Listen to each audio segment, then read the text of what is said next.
Hi everyone, my name is Simon Mishevich from Optimize Accountants, and in this video we're going to be talking about Manchester, as in where should you invest in property next? Well, 3.4% annual growth isn't too shabby at all. There are other good reasons why you should be investing in Manchester, but let's get into a bit more detail.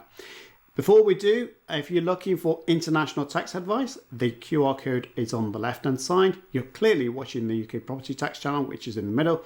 And if you're looking to move to Spain like myself and Louise, then feel free to watch our journey on the right hand side.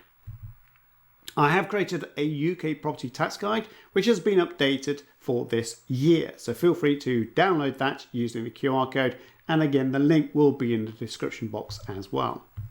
So I want to focus on what the Office of National Statistics have said. Now, there's always a lag with their report, so I apologise in advance, but let's have a look at what they've said anyway. Average house prices increased in England to £306,000, which is up 3%.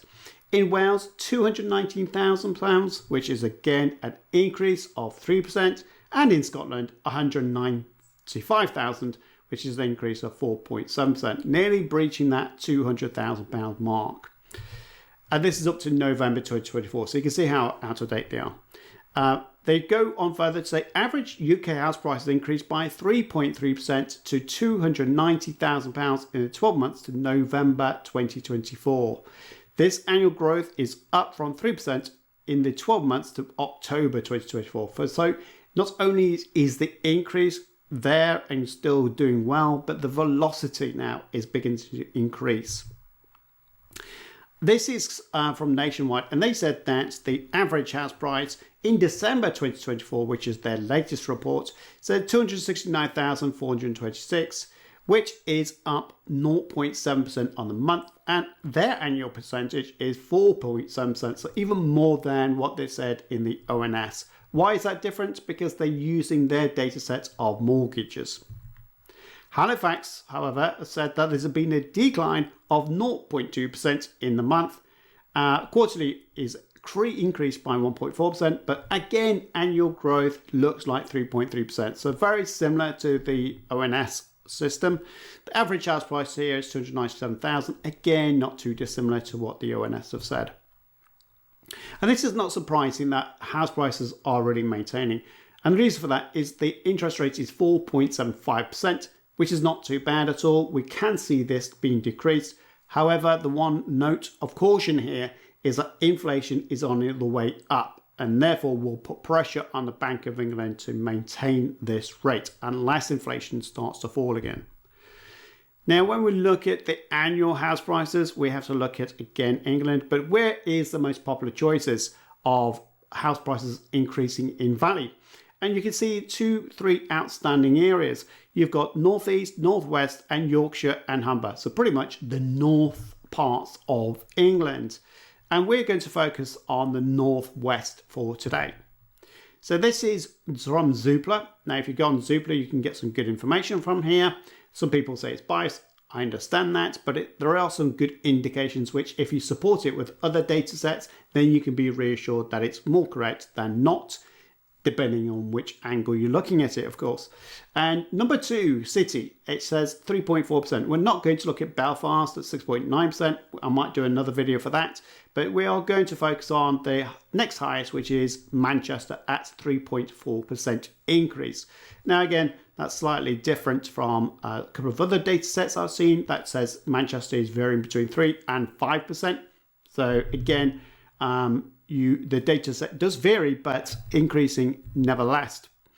So why invest in Manchester? A couple of good reasons. Strong capital growth between 4% and 7%. And again, some will say it's more like 3%.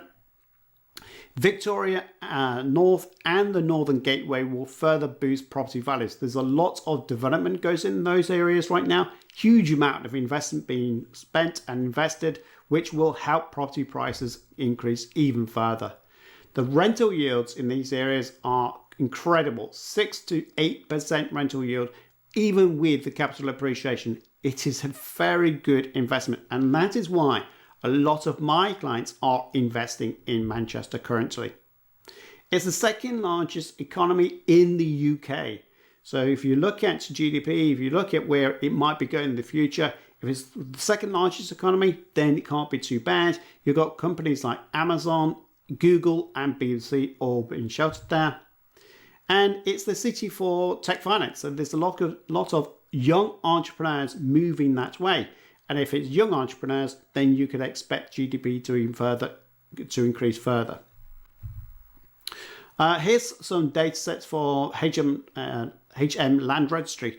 And you'll notice that the curves on each of these graphs are showing a tick up to the upside. So property prices are definitely increasing no matter what the property types you're looking for. Most of my clients are investing in HMOs in those areas for students and young professionals. And it could be a very good opportunity for you to invest in there as well. If you want to know a bit more about where I can get the best rental yields, I use something called Patma. I've provided you with a QR code so you can have a look at that in more detail.